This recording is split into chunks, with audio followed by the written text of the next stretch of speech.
तो हेलो बच्चों, कैसे सारे स्वागत है आप लोगों का एजुकेशन पॉइंट ऑनलाइन के अंदर। तो इस लेक्चर में हम बात करने वाले हैं डिस्क ऑर्गेनाइजेशन के बारे में। क्या होती है डिस्क ऑर्गेनाइजेशन, मैं आपको बताता हूं। सबसे पहले मैंने आपको बोला कि भैया इस फाइल सिस्टम को या इस मेमोरी को समझने, ठीक है, तो मैंने आपको बोला कि भैया इस फाइल सिस्टम को समझने के दो पहलू होते हैं। एक होता है फिजिकल यूनिट, और एक होता है लॉजिकल यूनिट। क्या होता है भैया? Logical unit. ठीक है भैया। फिजिकल यूनिट क्या होती है? फिजिकल यूनिट वो होती है जहां पर हम डेटा रखते हैं, और लॉजिकल यूनिट वो होती है जो डेटा को रखने वाली जगह को मैनेज करता है। ठीक है भैया, ये मेरा लॉजिकल यूनिट है, ये इस जगह को मैनेज करने वाला व्यक्ति है। ठीक है भैया, ठीक है, ये चीज समझ में आई। तो अब इस वीडियो के अंदर हम पूरी तरीके से इस फिजिकल यूनिट के बारे में बात करने वाले हैं। ठीक है भैया, चलो तो एक काम करते हैं, धीरे धीरे शुरू करते हैं। मैंने बोला डिस्क ऑर्गेनाइजेशन, ठीक है भैया, ऐसा डिस्क, ठीक है, तो मैंने बोला disc organisation. Disc organisation basically उसको रेफर करते हैं कि हम कैसे डेटा को फिजिकली अरेंज कर रहे हैं और लॉजिकली अरेंज कर रहे हैं। ये चीज हम डिस्क ऑर्गेनाइजेशन के अंदर देखते हैं। ठीक है भैया, दोबारा सुनो मेरी बात। मैंने क्या बोला कि हमारी जो डिस्क होती है वो कुछ इस तरीके की दिखती है। क्या है मेरी? ये हार्ड डिस्क है। ठीक है भैया, जब आप हार्ड डिस्क के पुर्जे खोलोगे तो आपको अंदर से वो कुछ इस तरीके का दिखेगा। ठीक है भैया, इसके ऊपर हम डेटा को स्टोर करते हैं फिजिकली। ठीक है भैया, तो इसके ऊपर चीजें कैसे अरेंज होती है, क्या उसका स्ट्रक्चर होता है, ये हम इस वीडियो के अंदर देखने वाले हैं। ठीक है भैया, उस स्ट्रक्चर को कैसे ऑपरेटिंग सिस्टम के पास परमिशन होती है, वो कैसे स्टोर करे, कैसे लोकेट करे, कैसे डेटा को रिट्रीव करे, ये इस स्ट्रक्चर के अंदर कुछ ऐसा बनाया जाता है कि ताकि ऑपरेटिंग सिस्टम इस जगह से हमारे डेटा को आसानी से एक्सेस कर पाए। ठीक है भैया, क्या इतनी बात समझ में? ठीक है भैया, चलो तो हमको समझ में आया कि इस तरीके से कुछ हमारी हार्ड डिस्क दिखती है। अब ये चीज आपके समझने लायक है नहीं, तो हमने इसको डायग्राम में कुछ इस तरीके से रिप्रेजेंट कर रखा है। तो मैंने बोला कि ऐसे ऐसे कुछ गोल प्लेट्स होती हैं, कुछ गोल प्लेट्स होती हैं, इनके बीच में से एक रॉड जाती है। अब ये रॉड क्यों जाती है? रॉड ये सिंपली इस चीज को घुमाने के लिए जाती है। ठीक है भैया, मान के चलो मुझे इसको ऐसे से घुमाना है तो मैं ऐसे घुमा लूं, या फिर इसके बीच में से मैं ये मार्कर, ये पेन है, इसको पार करके फिर इस मार्कर को घुमाऊंगा तो ये चीज अपने आप घूमेगी। तो ऐसे ही मान के चलो कि यहां पर मुझे इस पूरे के पूरे रॉड को घुमाना होता है और ये सारी की सारी अपने आप घूमेंगी। तो अब इस डायग्राम को डिटेल में हम आपको अगली स्लाइड के अंदर डिस्कस करेंगे। पहले नंबर पे तो आप इसको थोड़ा सा नोट करो कि डिसऑर्गेनाइजेशन होता क्या है। ठीक है भैया, ऑपरेटिंग सिस्टम से उसका क्या लेना देना है। ठीक है भैया, और डायग्राम अभी आप बनाने की जरूरत नहीं है, अगली स्लाइड में आपको डायग्राम भी मिल जाएगा। ठीक है भैया, नोट किया जाए, शाबाश, बढ़िया। ठीक है भाई, ठीक है भाई। तो सबसे पहले बात करते हैं स्ट्रक्चर ऑफ हमारी जो डिस्क होती है, चाहे वो एसएसडी की बात करो चाहे हार्ड डिस्क की बात करो, वो स्ट्रक्चर में लगभग सेम होती हैं। तो ये डायग्राम है मेरा मेन डायग्राम। इस डायग्राम को आप शिवानी के अंदर, इस डायग्राम को आप आरजीपीवी के नोट्स के अंदर या किसी और यूट्यूब चैनल के अंदर देख सकते हो सकता है कलर डिफरेंट हो, पर ये थोड़ा डिटेल में डायग्राम यहां पर बनाया हुआ है। ठीक है भैया, सबसे पहले मैं बात करता हूं इन गोल गोल चक्कर की। ये क्या है? ये कुछ गोल प्लेट्स हैं। इन प्लेट्स को प्लेटर्स बोला जाता है। क्या बोला जाता है भैया? प्लेटर्स बोला जाता है। ठीक है भैया, ये प्लेटर क्या होती है? इन प्लेटर के ऊपर मेरा डेटा स्टोर होता है। अब इन प्लेटर के ऊपर डेटा मेरा कहां स्टोर होता है? ट्रैक्स के ऊपर। क्या होता है भैया? ट्रैक्स के ऊपर। आपने रेस देखी है? रेस, ओलंपिक्स में रेस जो होती है, तो आपने देखा होगा ऐसा गोल ओवल सा ग्राउंड होता है, इसके ऊपर ट्रैक्स बने होते हैं। कहां पर जो धावक होते हैं, जो रनर्स होते हैं, वो इन ट्रैक्स के ऊपर दौड़ते हैं। क्या इतनी बात समझ में आई? तो ऐसे ही मान के चलो कि जो मेरा जो डेटा होता है वो इस प्लेटर्स के ऊपर, ट्रैक के ऊपर रहता है। ट्रैक कैसे होते हैं? कंसेंट्रिक सर्कल के फॉर्म में होते हैं। ऐसा सर्कल के अंदर सर्कल, इनको कंसेंट्रिक सर्कल बोला जाता है। ठीक है भैया, तो ये जो लाइन दिख रही है ना, इस लाइन के ऊपर मेरा डेटा होगा गोल गोल आकार में। ठीक है भैया, तो मान के चलो कि ये मेरी पूरी की पूरी प्लेट है, ऐसा मान के चलो। किसको दिखाऊं यार एग्जांपल देने के लिए? कुछ है नहीं। ठीक है भैया, ये है। ठीक है भैया, मेरे पास ये क्रीम रखी हुई है। इस क्रीम को आप समझ सकते हो कि मान लो ये मेरी प्लेटर है, तो इस प्लेटर में आप मान के चलो कि ये जो उभरा आपको हिस्सा दिख रहा है ना, इस हिस्से के ऊपर आपको क्या रखा हुआ है? डेटा रखा हुआ है। क्या इतनी बात समझ में? ठीक है भैया, अब क्या होगा? कुछ ऐसा होगा कि मैं इस जो ट्रैक है इसके ऊपर चलता जाऊंगा और मेरा डेटा रीड होता जाएगा। ठीक है भैया, तो ये चीज हमको समझ में आई कि मेरा जो डेटा होगा वो ट्रैक के ऊपर होगा और ये ट्रैक जो है इस प्लेटर के ऊपर पाया जाएगा। ठीक है भैया, अब मुझे क्या करना है? मुझे गोल इसके ऊपर घूमना है ताकि मैं डेटा इसको रीड कर पाऊं। ठीक है भैया, अब इसके लिए मुझे इस प्लेट को गोल घुमाना पड़ेगा। ठीक है भैया, तो हम क्या करते हैं? सारी प्लेट्स को हम एक साथ गोल घुमा पाए तो हम इसके बीच में एक रॉड पास कर देते हैं, जिस रॉड को को स्पिंडल बोला जाता है। क्या बोला जाता है भैया? स्पिंडल बोला जाता है। ठीक है भैया, तो मैंने अभी तक आपको क्या बोला कि भैया एक प्लेट्स होती है, प्लेट के ऊपर ट्रैक होते हैं, उन ट्रैक्स के ऊपर मेरा डेटा रहता है। ठीक है भैया, अब मुझे उसके ऊपर चलने के लिए मुझे इस प्लेट को घुमाना पड़ेगा। घुमाने के लिए मैं इसके अंदर से एक रॉड पास करता हूं जिसका नाम स्पिंडल होता है। ठीक है भैया, अब मैं आपको एक चीज बताता हूं, ये जो ट्रैक्स होते हैं ना, ये ट्रैक हमारी प्लेट्स के ऊपर और नीचे दोनों साइड होते हैं। कहां होते हैं भैया? ये मान लो मेरी प्लेट है, तो ये ट्रैक जो होगा वो मेरे इसके ऊपर भी होगा और इसके नीचे भी होगा। ठीक है भैया, क्या तुम्हें समझ में आई? अब भैया इस ट्रैक को हर जगह पर रीड करने के लिए, मेरे पास दो रीड और राइट हेड होते हैं। ठीक है भैया, बेसिकली मान के चलो अगर ये मेरी प्लेट है तो इसके ऊपर और इसके नीचे इस तरीके से कुछ रीड और राइट ऐसे दो बीक्स निकली होती हैं। जब ये घूमेगा तो पर्टिकुलरली इसको ये क्या करेगा? रीड करता जाएगा। आपने वो पुराने जमाने के म्यूजिक सिस्टम देखे, ग्रामोफोन जिनको बोला जाता है, ऊपर से ऐसा बहुत बड़ा सा एक छाता सा निकला रहता है, फिर वो ऐसे इस चीज से कवर होता है, फिर यहां पर एक वो सीडी घूम रही होती है, उस पर एक तार ऐसा छोटा सा लगा होता है, तो ये सीडी ऐसे घूमती है। ठीक है, देखा था आपने? ठीक है, तो यहां पर क्या होता है, ये जो निडल होती है ना, इसके ट्रैक के ऊपर लगा हुआ गाना को सुनाती है। ठीक है भैया, तो बिल्कुल ऐसे मान के चलो कि क्या होगा भैया, मान लो मैं इस ट्रैक के ऊपर हूं, तो होगा क्या, ये जो रीड राइट हेड है वो अभी इस समय पर्टिकुलरली इस पर्टिकुलर ट्रैक को रीड कर रहा है, ये चीज घूम रही है। ठीक है भैया, अब हो सकता है हमारा डेटा ट्रैक के थोड़ा अंदर रखा हो, तो ये थोड़ा सा अंदर हो जाएगा, तो इसका मतलब वो अंदर वाले ट्रैक को रीड कर रहा है। जैसे बाहर चला जाएगा, इसका मतलब वो बाहर वाले ट्रैक को रीड कर रहा है। तो इसका मतलब ये है कि ये जो मेरी बीक्स है ना, जो मेरा रीड राइट हेड है ना, वो हो सकता है कभी प्लेट्स के अंदर चला जाए, कभी प्लेट्स के बाहर आ जाए, कभी प्लेट्स के अंदर आ जाए। ऐसा है, रिक्वायरमेंट पड़ती है कि डेटा मेरा किस ट्रैक के ऊपर रखा हुआ है। इस ट्रैक के ऊपर होगा तो कुछ इस तरीके से होगा। ठीक है, इस ट्रैक के ऊपर होगा तो कुछ इस तरीके से होगा। क्या है समझ में? ठीक है भैया, तो मैं अभी तक आपको चार चीजें बताई। मैंने आपको ट्रैक बता दिया, आपको प्लेटर्स बता दिया, आपको स्पिंडल बता दिया, रीड राइट हेड्स भी बता दिए हैं। ठीक है भैया, ये चीज हमको समझ में। तो काम करते हैं, डेफिनेशन में एक करके चीजों को देख लेते हैं।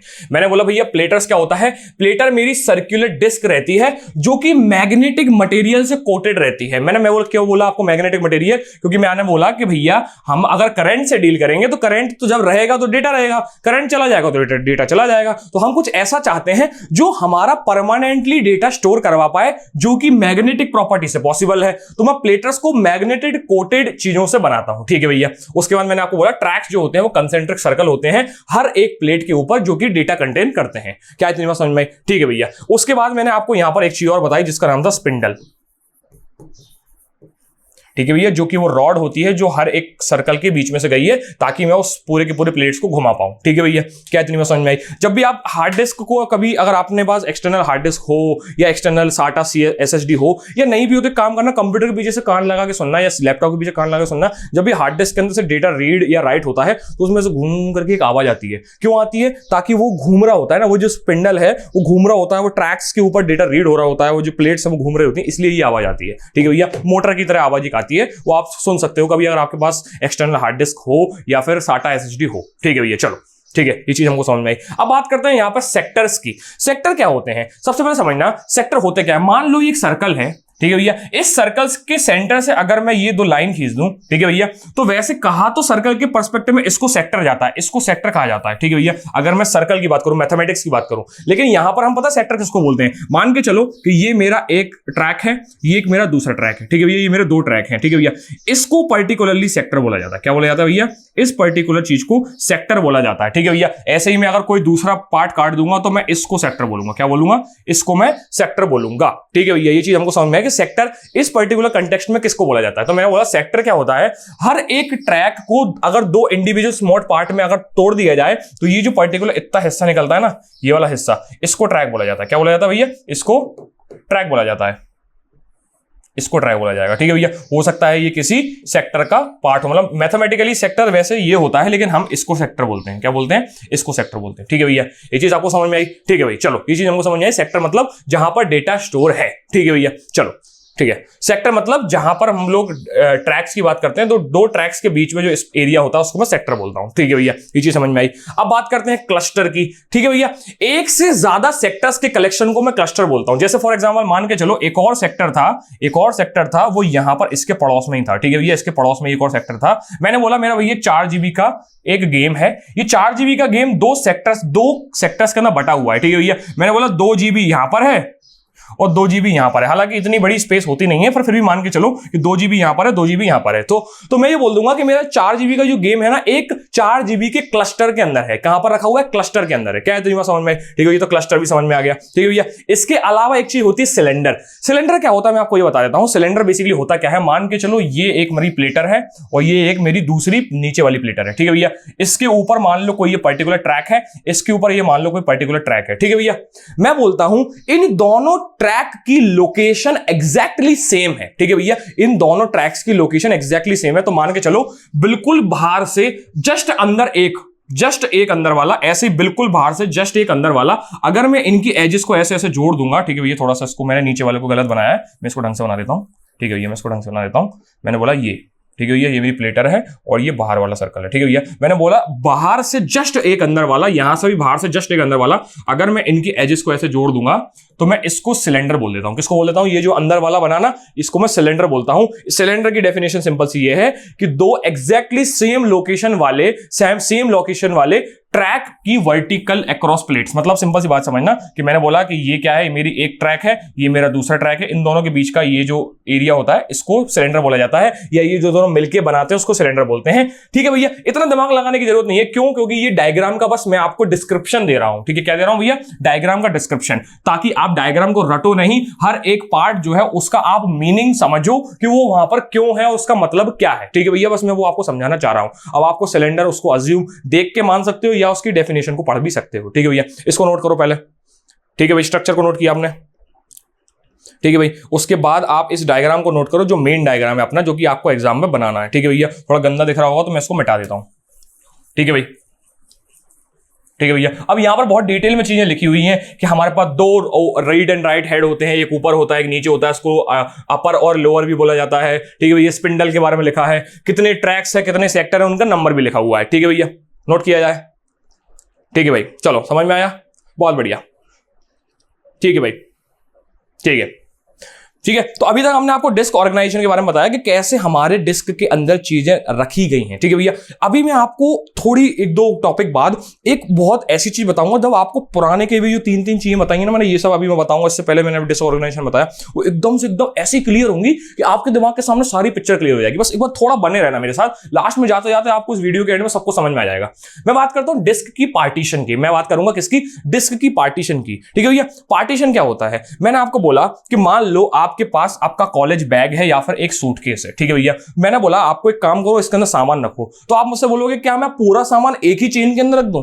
नहीं, आपके पास क्या होता है, आपके पास आपके बैग के अंदर काफी सारे कंपार्टमेंट्स होते हैं, चेन होती है। ठीक है भैया, मैंने बोला भैया सबसे बड़ी वाली चेन, ठीक है भैया, उसके अंदर एक छोटी चेन, ठीक है भैया, आगे वाली चेन, ठीक है, बगल में चोर वाली चेन, ठीक है भैया, जहां पर आप छोटी छोटी चेन रख देते हो। तो ये आपके बैग के अंदर चेन्स रहती हैं, तो आपने अपने बैग के छोटे छोटे कंपार्टमेंट बना दिए। ठीक है भैया, जो बड़ी किताबें या लैपटॉप होते हैं आप उसको बड़ी वाली चेन में रखते हो। ठीक है, जो छोटी किताब है, छोटी बुक्स होती हैं या छोटे मोटे पेपर्स होते हैं, वो आपको यहां पर रखते हो। ठीक है भैया, फिर उसके अलावा ईयरफोन, चार्जर्स, ठीक है भैया, और भी केबल्स होती है, वो आप उसको यहां पर रखते हो। वाटर बोल्टर्स को साइड में रखते हो। ठीक है भैया, कोई छोटे छोटे पैसे हुए, चिल्लर हुए, वो आप यहां पर चोर चेन में रखते हो। ठीक है भैया, तो भैया आपका जैसा डेटा, आपकी जैसी रिक्वायरमेंट, ठीक है भैया, आप उस हिसाब से इस बैग को यूज करते हो। क्या इतनी बात आपको समझ में आई?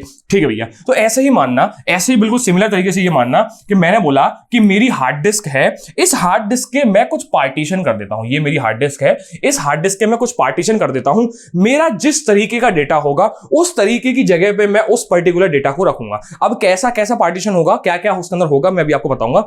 हमारे पास हार्ड डिस्क के मेनली 4 डिवीजन होते हैं। क्या होते हैं? मेनली 4 डिवीजन होते हैं। ठीक है भैया, इन 4 डिवीजन को प्राइमरी पार्टीशन बोला जाता है। क्या बोला जाता है? Primary partition. तो मैंने बोला कि ये मेरी हार्ड डिस्क थी, ठीक है भैया, ये मेरी हार्ड डिस्क ड्राइव थी, इसके मैंने 4 हिस्से किए, हर एक हिस्से को प्राइमरी पार्टीशन बोला जाता है। ये primary partition basically operating system की इंफॉर्मेशन को होल्ड करता है। मतलब मुझे जब भी ऑपरेटिंग सिस्टम रखना होता है, मैं इस प्राइमरी पार्टीशन के अंदर रखता हूं। हालांकि जब भी आपका कंप्यूटर एक ऑपरेटिंग सिस्टम को यूज कर रहा होता है, तो आपकी पूरी की पूरी हार्ड डिस्क एक प्राइमरी पार्टीशन का काम करती है। मतलब भैया यहां पर इकलौता ऑपरेटिंग सिस्टम चालू है इस समय। लेकिन अगर मैं बोला जाऊं कि मैक्सिमम मैं एक कंप्यूटर के अंदर कितने ऑपरेटिंग सिस्टम डाल सकता हूं परमानेंटली परसिस्टेंट, तो यहां पर 4 पार्टीशन मेरे काम करते हैं। ठीक है भैया, तो यहां पर मैं एक OS 1, एक एक OS1, एक OS2 और एक OS3 और एक OS4 में ऐसे डाल सकता हूं। ठीक है भैया, क्या इतनी बात समझ में आई? जैसे मैं अपने कंप्यूटर का एग्जांपल दूं तो मेरे पास दो पार्टीशन है, एक साइड लिनक्स है और एक साइड विंडोज है। क्या इतनी बात समझ में आई? तो ऐसे ही आप अपने कंप्यूटर्स के अंदर मैक्सिमम 4 पार्टीशन बना सकते हो। क्या इतनी बात आपको समझ में आई? ठीक है भैया, तो हमको समझ में आया कि हमारी हार्ड डिस्क होती है, उसके मेन 4 पार्टीशन हो सकते हैं। हर एक पार्टीशन को मैं प्राइमरी पार्टीशन बोल देता हूं। ठीक है भैया, ये चीज समझ में आई। इसके बाद हर एक पार्टीशन के अंदर आप एक पार्टीशन और बना सकते हो, आप इसको फर्दर डिवाइड कर सकते हो। मान लो मैंने इतना डिवाइड किया और मैं इसको बोलता हूं एक्सटेंडेड पार्टीशन। क्या बोलता हूं इसको मैं? इसको बोलता हूं मैं एक्सटेंडेड पार्टीशन। हर एक प्राइमरी पार्टीशन के अंदर मैं मैक्सिमम एक ही एक्सटेंडेड पार्टीशन बना सकता हूं। मैंने क्या बोला कि ये मेरा एक छोटा सा हिस्सा, ये एक प्राइमरी पार्टीशन है। इस प्राइमरी पार्टीशन के अंदर मैं एक छोटा सा हिस्सा और काट दूंगा, इसको मैं एक्सटेंडेड पार्टीशन बोलूंगा। ठीक है भैया, ये एक्सटेंडेड पार्टीशन किसी भी प्राइमरी पार्टीशन का इकलौता होता है। ठीक है, तो इसका मतलब ये है कि इसके अंदर मैं एक बना सकता हूं, इसके अंदर भी मैं एक बना सकता हूं और इसके अंदर भी मैं एक बना सकता हूं। ठीक है भैया, ये चीज आपको समझ में आई? चलो, ये भी समझ में आई। अब मैं आपको थोड़ा और अंदर लेके चलता हूं। इसके अंदर मैं लॉजिकल पार्टीशन बनाता हूं। क्या बनाता हूं? Logical partition. मतलब भैया और छोटे छोटे हिस्से जहां पर मैं डेटा रखता हूं। एक्चुअली जब भी आप अपने कंप्यूटर के अंदर फोल्डर्स बनाते हो, डायरेक्टरीज बनाते हो, वो आप एक्चुअली लॉजिकल पार्टीशन ही क्रिएट कर रहे होते हो। ठीक है भैया, तो मैंने क्या बोला, आपकी मेन हार्ड डिस्क के 4 पार्टीशन जिनको मैं प्राइमरी बोलूंगा। प्राइमरी के अंदर आप एक एक्सटेंडेड पार्टीशन बनाते हो, वो भी मैंने मान लिया। इस एक्सटेंडेड पार्टीशन के अंदर छोटे छोटे आपकी जितनी मर्जी, इनफाइनाइट तो नहीं बोलूंगा क्योंकि ये मेमोरी की स्पेस पर डिपेंड करेगा, मतलब जितने आपको लॉजिकल पार्टीशन बनाने हैं उतने आप लॉजिकल पार्टीशन यहां पर बना सकते हो। तो इसकी कोई गिनती नहीं है, पर एक्सटेंडेड पार्टीशन एक ही होना चाहिए। ठीक है भैया, तो मैंने बोला लॉजिकल पार्टीशन इसके अंदर कितने भी बनाए जा सकते हैं।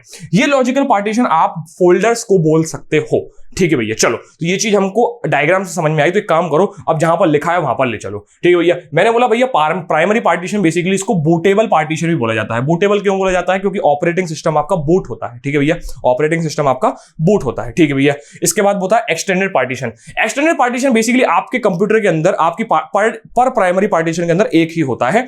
इसको यूज किया जाता है ताकि मैं लॉजिकल पार्टीशन को रख पाऊं, अपने अंदर स्पेस दे पाऊं लॉजिकल पार्टीशंस को, फोल्डर्स को। ठीक है भैया, लॉजिकल पार्टीशन क्या होता है? Logical partition basically virtual partition होते हैं। हम लोग बनाते हैं इसको, हम लोग डिलीट भी कर सकते हैं। हालांकि आप एक्सटेंडेड पार्टीशन को भी डिलीट कर सकते हो, पर लॉजिकल पार्टीशंस को डिलीट करना आसान पड़ता है। ठीक है भैया, इसको एक्सटेंडेड पार्टीशन को मतलब बेसिकली लॉजिकल पार्टीशंस जो होते हैं वो एक्सटेंडेड पार्टीशन के अंदर होते हैं। ठीक है भैया, तो इसका मतलब ये मान के चलो कि लॉजिकल पार्टीशन एक्सटेंडेड पार्टीशन के अंदर होते हैं और एक्सटेंडेड पार्टीशन को हमने इसलिए बनाया था ताकि मैं इनको अपने अंदर रख पाऊं।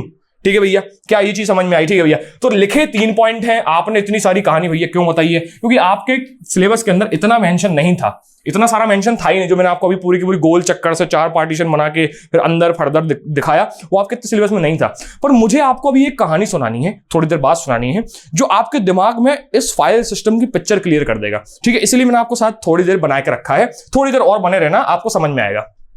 ठीक है भाई, अब बात करते हैं तीसरे पॉइंट की, जो मैं इतनी देर से बक रहा हूं ना। फाइल सिस्टम है, एक लॉजिकल यूनिट है, फाइल सिस्टम है, ये फिजिकल यूनिट है, इसको मैनेज करेगा मेरा फाइल सिस्टम। अब वो फाइल सिस्टम ऑर्गेनाइजेशन की बात आ गई है। एक्चुअली होता क्या है, हर एक ऑपरेटिंग सिस्टम एक तरह के फाइल सिस्टम ऑर्गेनाइजेशन को यूज करता है। ठीक है भैया, एक मैनेजमेंट सिस्टम को यूज करता है।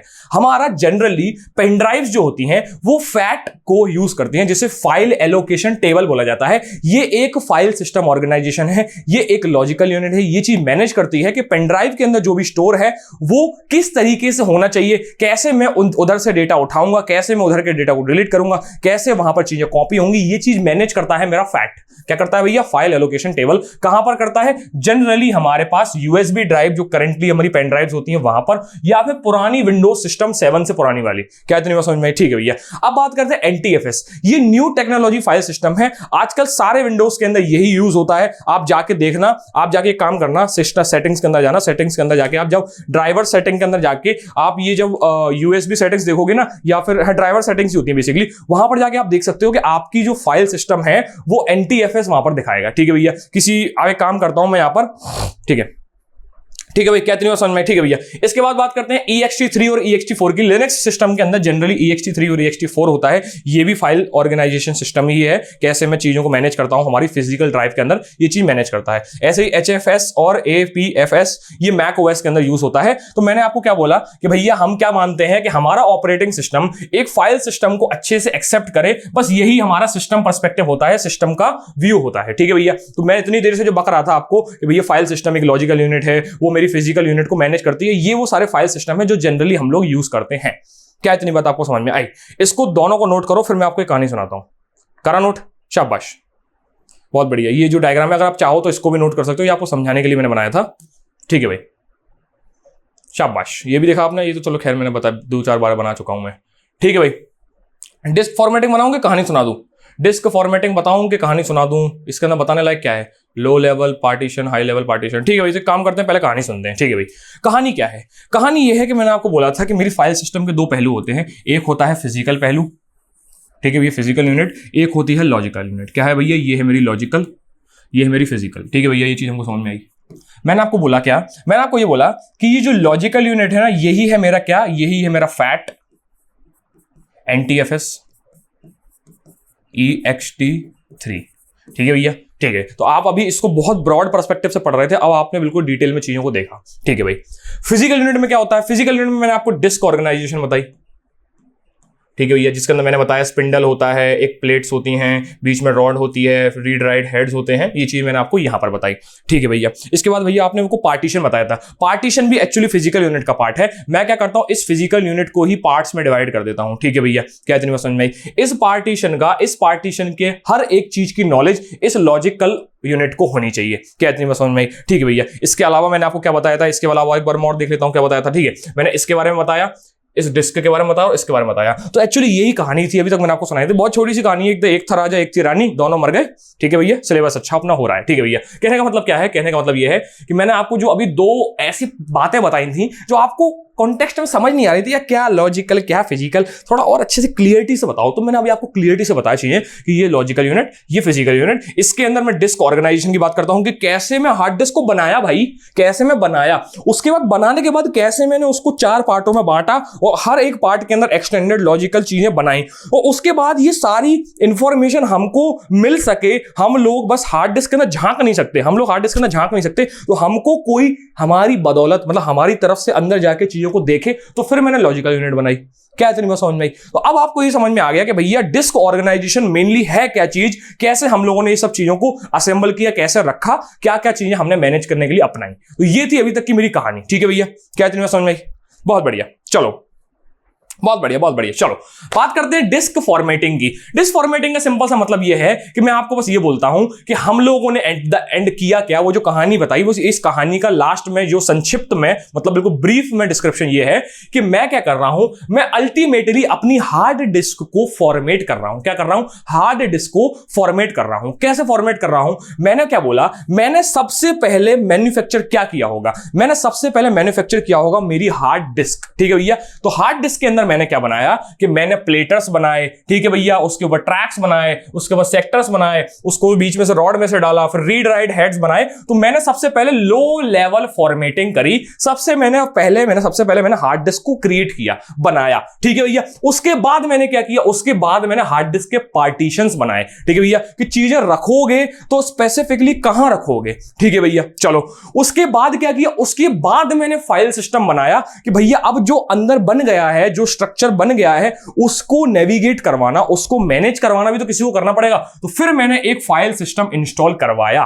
तो ये कहानी एकदम ब्रीफ में थी, जो मैंने अभी आपको पहले जो डायग्राम से कहानी समझाई, ये वो कहानी बिल्कुल ब्रीफ में थी। ठीक है भैया, ठीक है। चलो, तो इसको आप नोट कर सकते हो, चाहो तो उस डायग्राम के बगल में इन थ्योरी को लिख लो, या फिर थ्योरी के बगल में डायग्राम लिख लो।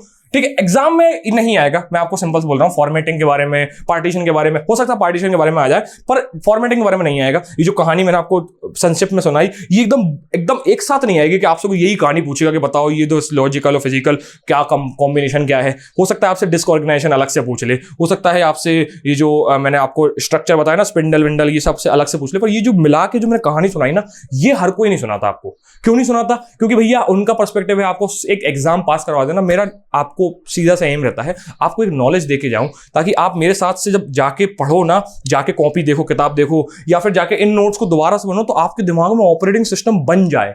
ठीक है, बस मेरा सिंपल सा पर्सपेक्टिव रहता है। आपको अगर ये चीज नॉलेजेबल लगती है या वैल्यूएबल लगती है तो कमेंट जरूर छोड़ा करो, ताकि मुझे अच्छा लगे कि भैया मजा आ गया भाई, क्या तो बताया है भाई। ठीक है भाई, चलो ठीक है भाई, यहां तक आपके एग्जाम में नहीं आएगा, मैं आपको ये चीज बिल्कुल बता के रख रहा हूं कि आपके एग्जाम में नहीं आएगा, पर मैं आपको चाहता था कि दिमाग में पहले पिक्चर क्लियर हो। ठीक है भैया, बात करते हैं डिस्क मैनेजमेंट टास्क की। मैंने बोला कि यार ये जो मैंने बताया ना कि जो मेरे एनटीएफएस फैट्स हैं ये क्या करते हैं, मेरी डिस्क को मैनेज करने के लिए कुछ टास्क परफॉर्म करते हैं। उनमें से एक होता है डिस्क डीफ्रेगमेंटेशन। फ्रेगमेंटेशन क्या होता है मैं आपको बताऊंगा अभी कुछ आगे जाके। इसके बाद होती है डिस्क शेड्यूलिंग, मतलब जब भी मैं उस फाइल उस फोल्डर के अंदर या फिर उस पर्टिकुलर हार्ड डिस्क के अंदर ढूंढता हूं किसी चीज को, रीड करने की कोशिश करता हूं, तो वो किस ऑर्डर में किस रास्ते को अपनाते हुए मेरी पर्टिकुलर फाइल तक पहुंचता है, ये होता है डिस्क शेड्यूलिंग। ठीक है भैया, और उसके बाद रिडंडेंट एरे वेरे आपके सिलेबस में नहीं है, तो ना हम ज्यादा इतने चोचलों में पढ़ेंगे ही नहीं। ठीक है भैया, ये भी आपके एग्जाम में आएगा नहीं, ये पॉइंट भी एग्जाम में नहीं आएगा। हाँ, इसके पर्टिकुलरली ये आ सकता है, इसके पर्टिकुलरली ये आ सकता है, पर ये ऐसे ब्रॉड वे में नहीं पूछेगा। ठीक है भैया, तो आप इसको चाहे इग्नोर मार दो, इसको चाहे इग्नोर मार दो, बस आपको समझाने के लिए 2-3 पॉइंट मैंने लिखे थे। ठीक है भैया, चलो